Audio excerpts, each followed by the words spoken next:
First, let me ask, like, what made you want to get into law enforcement?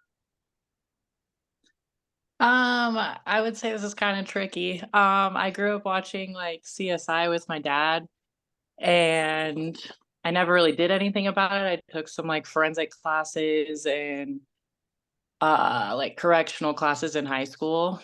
And from there, I ended up going into like the service industry, and I was a bartender for 6 years. Um, from there, I had kind of wanted to work in a jail for some reason. It always interested me. I liked like the psychology part of it and like why people did the things they did. So I had a friend who actually worked at the sheriff's office as a specialist, and he said he would try and help me like fill out paperwork to get hired on. So I just had like a slight interest in it. And when I started as a specialist as like a civilian, and there's not much hands-on to it. Yeah. But from there, I kind of developed more of a love for it. I was just slightly interested before in just like all the different aspects of like forensics, crime scene investigations, and like undercover work. And so when I started as a specialist, I actually developed like more of a passion for like investigatory work and child sex crimes and everything like that. So I was a specialist for 2 years, and then I became a deputy, and now I'm just working in the jail until I figure out my next move. But it just kind of gives me hindsight, just basically on the patrol side, I see all of their patrol paperwork. And then like the jail side, I just see all like the reintegration aspects of it and the whole court process. So the jail's kind of where I see it all and where I've developed more of a passion for it. How did your family feel when you got into law enforcement, or your friends also? Were they, I don't know, were they kind of like apprehension about hanging out with you, anything like that? Do they feel different about you after you join law enforcement? I would say that my friends in the service industry definitely were not a fan.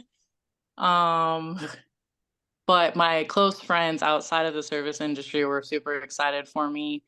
Um, my parents, on the other hand, were a little apprehensive, that's for sure. I had always wanted to be in the military, and they were kind of against that. They thought it was dangerous, and females probably shouldn't be. They believed females shouldn't be in the military, so they were like, "Ooh, this is just like another step of the military that we don't aren't really a fan of." But I kind of just went with my gut and did what I wanted to do, and everyone's become very supportive now. So, for the students in here, tell them like what makes a good police officer. Ooh. I would say takes a lot of teamwork. Honestly, it doesn't seem like it does, but you always have backup, and if your backup says one thing and you're saying another, it's kind of hard to like back each other up. So you kind of just got to go off what your partner says. It takes a lot of trust in your coworker also and your backup, knowing that they're going to have your back no matter what, even if you don't get along outside of there. Have you? And I'm sorry. no, go ahead. I was just wondering, have you ever been on patrol, or have you always worked inside the jail? I've worked inside the jail. Always. I've been on a couple ride-alongs, but I haven't actually been out to the road as a deputy. Is that something you want to do in the future, or just stay in the jail?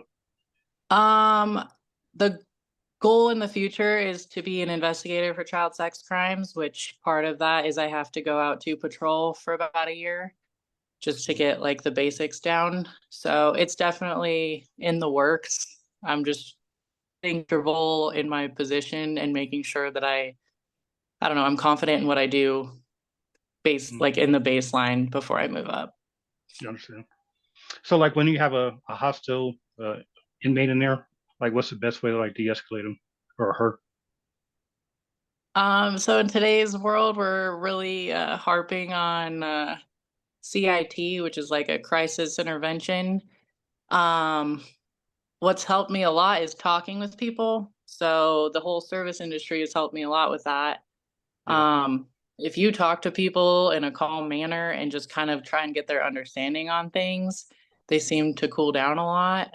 I would say that booking is probably like the area where there's like the most tense inmates just because everyone's either like irritated they got arrested, they're coming off drugs, anything like that. So if you just talk to people and kind of get them to understand that you're not there to like cause them any problems, you're just processing them and you understand where they're coming from and they're upset, they kind of seem to calm down a little bit. What's the most stressful area of the jail? Is it you say booking compared to like a mental health unit or like the lockdown unit? Um, I would say booking is definitely where you don't know what's gonna happen or what's coming in next. I would say like our maximum pod, like it's called Frank Pod. I would say that pod is a little stressful to be in just because all those people are in there for some pretty serious stuff. Mhm. But again, you kind of they're all there just basically living, so it's kind of like you know what you're getting yourself into, whereas booking is you don't know what's gonna come in the door next. So I'd say pretty high level stress in there. Like at this moment, even though you've been working there for a few years, do you still get kind of like nervous or just apprehension about like a high profile person, someone that just a loose cannon? Uh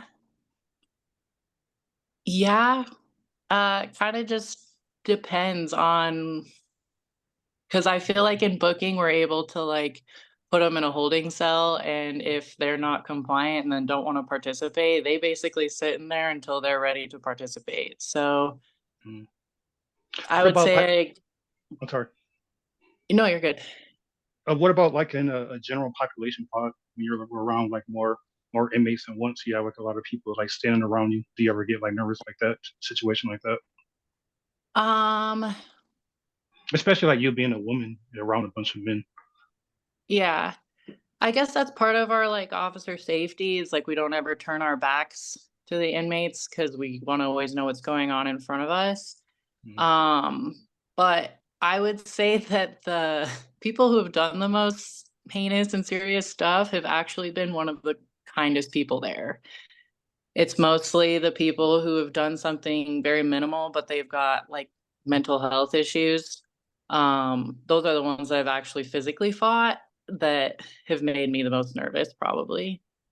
So you have had to go like real hands on with the inmate, like fight, would you Uh, say?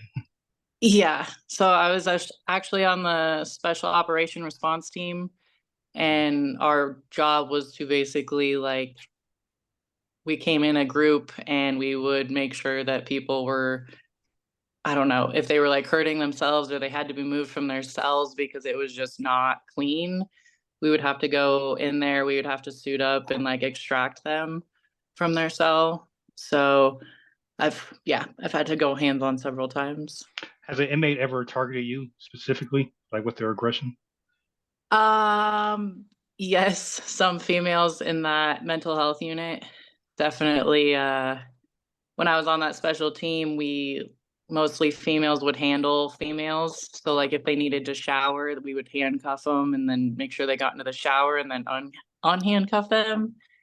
So they knew that I would be coming into the pod every day, so they'd make sure that, like, some of them liked me and some just did not like me, so they would just always cause issues and fight me getting handcuffs on and stuff like that.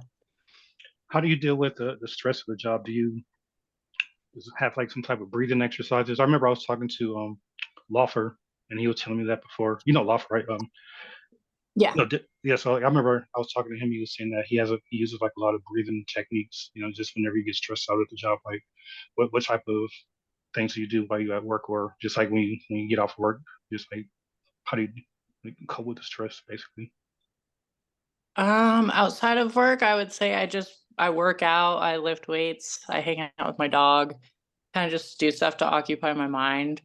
Mhm. At work, I guess I would say I don't know, I talk myself through a situation basically daily, whether or not it's gonna happen or not. So, like, every day I'm in booking, I'm like, if this person's gonna be combative, what am I gonna do next? So Mhm. I'm just always like thinking about the next situation that could be happening and how I'm gonna handle it. so that when it does come in the door, I know like at least where to start. So I don't feel like I'm just like blindsided. When it's high level, sometimes people go code black and just forget everything. So I just mostly just try to like anytime I hear over the radio, like somebody's coming in that is combative, I think of how I'm gonna handle it before I even show up to the scenario. Cool.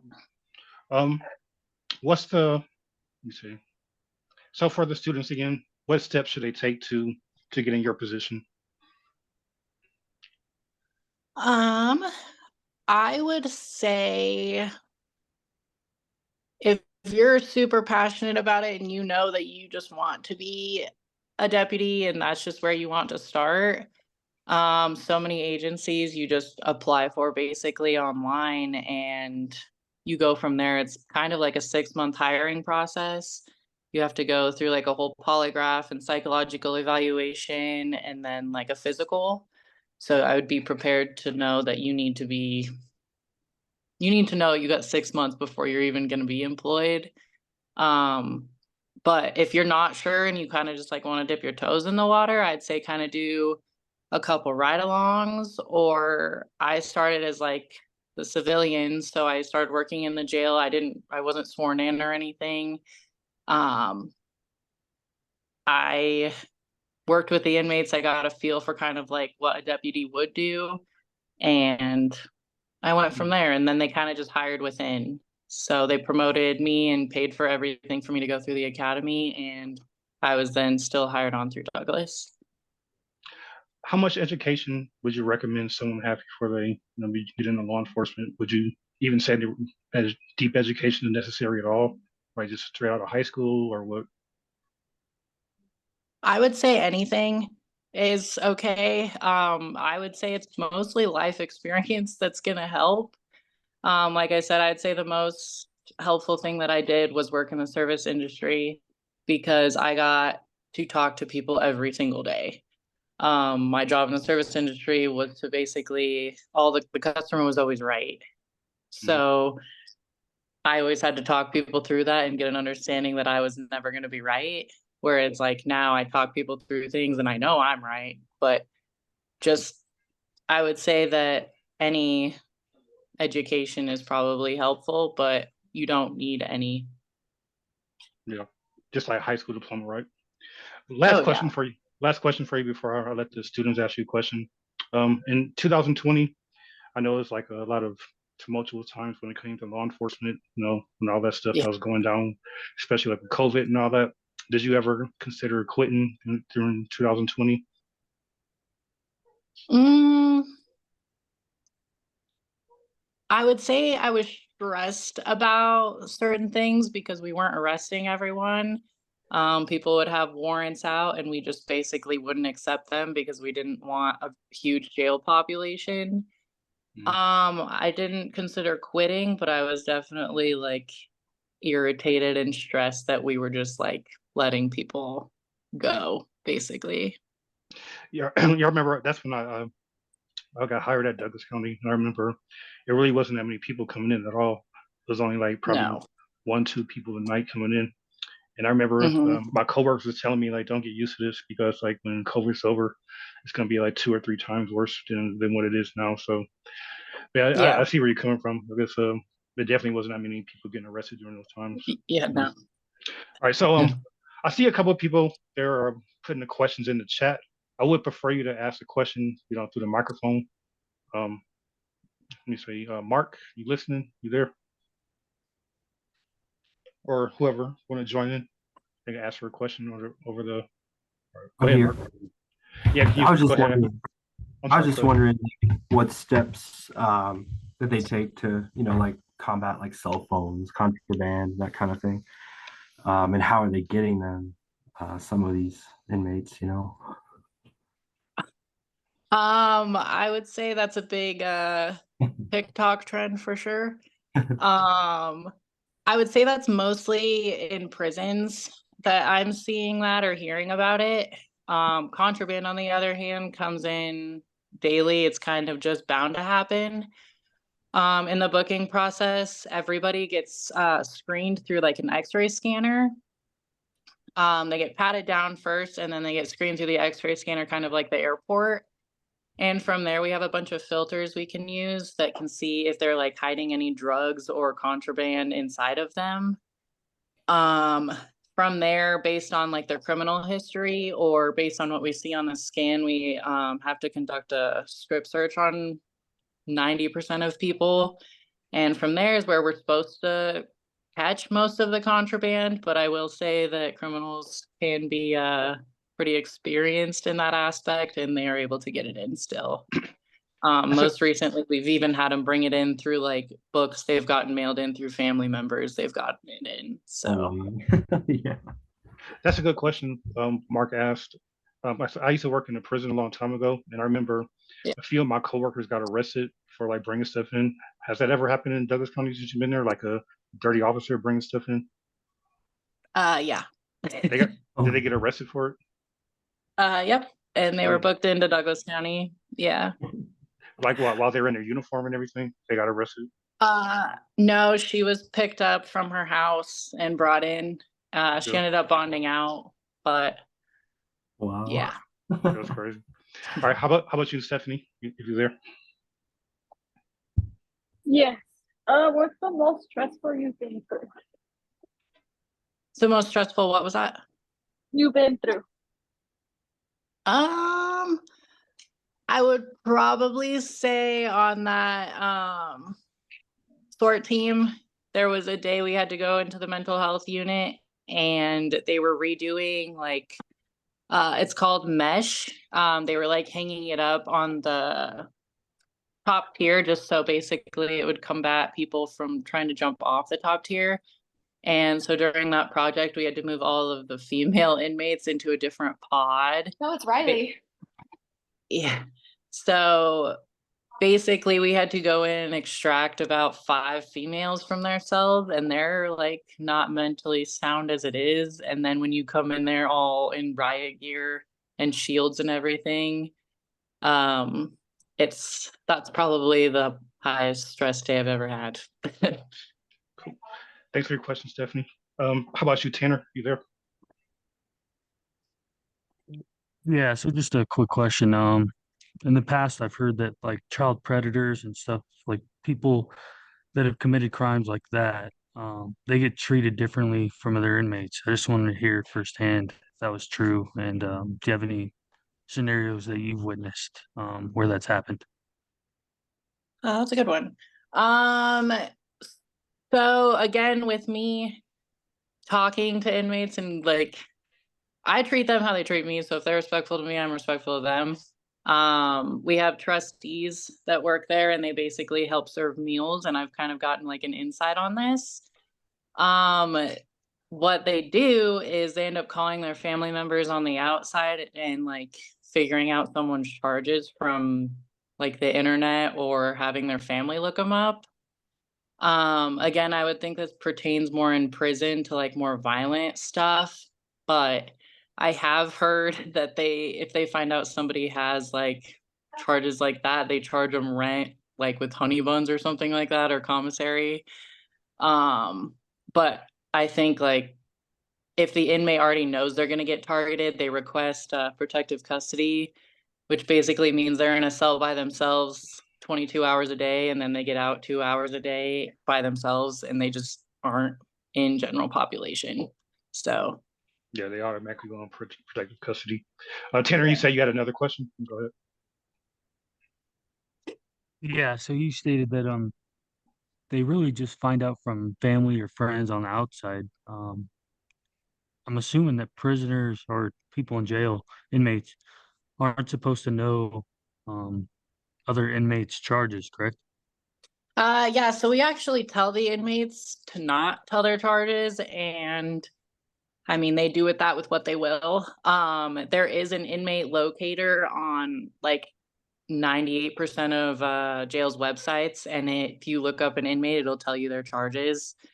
So I'm believing that's how they do it. I know that we did have an inmate who was on the news because he was definitely a high profile case and he was in general population, and they were listing all of his charges on the news. in the middle of the day room, and he went on protective custody in a matter of minutes because the deputy saw it and all the inmates started looking at him, and yeah. Yeah. I remember working in youth corrections. We didn't watch the news for those same reasons. Like if we were in the day room, we couldn't like turn to the local news because every once in a while they'll show one of those juveniles' faces on the news. You know, Yeah. Ariana, if you're there, you're up next. Yeah, ignore the babbling baby in the background. But There you go. what advice would you have for other women who want to join in the field? Well, that's good. I would just say to be confident and determined. It's hard to be in the field as it is, and then I don't know, hearing everyone's comments about being a female. I have firsthand experience with just my parents believing that. I would just be confident in what you want to do and be headstrong, knowing like that's your goal. So don't let people tell you not to do it. Yeah, like I was saying in one of my previous videos, I feel like a lot of women they have a longer career in like corrections. Like in the prison I worked at, most of the people that I joined with, all the men quit and all the women stayed there, you know, in the long run. But it might be the opposite when it comes to, like I said, if it's all women population, you know, the women probably quit faster than the men. But Yeah. All right, go ahead, Grace, if you're there. And last but not least. Mom, please stop talking. I have to be loud. So I was just wondering, I have parents who are afraid of me going into law enforcement, and I was wondering how you handled parents that did not always want to have you go into law enforcement. I would say that I think they were kind of appreciative of me starting as a civilian because they were able to hear just my experiences that I was going through every day. I told them basically we have backup within a matter of seconds. Like you're on the road, you have backup within 30 seconds. In the jail, I have backup 10 seconds away. You're never alone. So I've kind of gotten that through their head that I always have somebody that's there to protect me. Shoot, the whole world shows up if they hear that somebody's coming to attack you. So I guess the advice I would say is to just, if anything, you want to be like prepared. I'd say get into like jujitsu or just like boxing or something so you know how to defend yourself so your parents are more comfortable with it. I was a competitive bodybuilder, so I was not very small. So I think my parents kind of had a little bit of ease with that. But I would just reaffirm to them that it's something you want to do and people have your back no matter what. So you should be safe, but there's always that 1% that's not. So She mentioned that she brought up a good point. One last question for me. I noticed a lot of people who work there, they do have background in like other things like martial arts and like yeah. wrestling. And like you said, you were into bodybuilding. Is that something like you would recommend to do for really for the most part before you get into law enforcement? Have some type of fighting skill before you go fresh into it. It's not needed. I would say it's definitely a good tool to have on your belt as like background knowledge, just because you hear about these people using excessive force and using their weapons when they didn't need to. And like I've said, in today's world, I just use my voice a lot and talk. So if there is somebody like that, it is nice to have that in your background. But as a deputy, every year I go through arrest control, and it's basically jujitsu, but it's not as complicated. You're not rolling around on the ground all day, but you're learning how to control hold people and handle a situation if it does go to the ground. But if you do have that background, I'd say it's definitely very helpful. And even a coworker who went to the academy with me, he had a wrestling background. He got punched in the face by an inmate, and he literally grabbed him from behind and threw him to the ground by himself. And it was the coolest thing I've ever seen. So I'd say it's definitely helpful, but it's not needed. All right, so that's all the questions. I appreciate everybody coming. I appreciate you, Feather, for coming in and talking to everybody. And like I said, if you think since y'all asked a question, I'm gonna give y'all a good 30 points, good extra 30 points. If y'all don't have any other questions, y'all can log off. I'll have something quiz for y'all later on today. Be looking out for that. But appreciate everybody for joining. I hope you have a good day, and thank you, Feather, again. Yeah, of course. If you guys have any other questions, you can go through Brandon or yeah, just go through him and he can send it to my email and I can always send it to you guys too if you have any other questions. So thanks for having me. Appreciate it. Have a good day.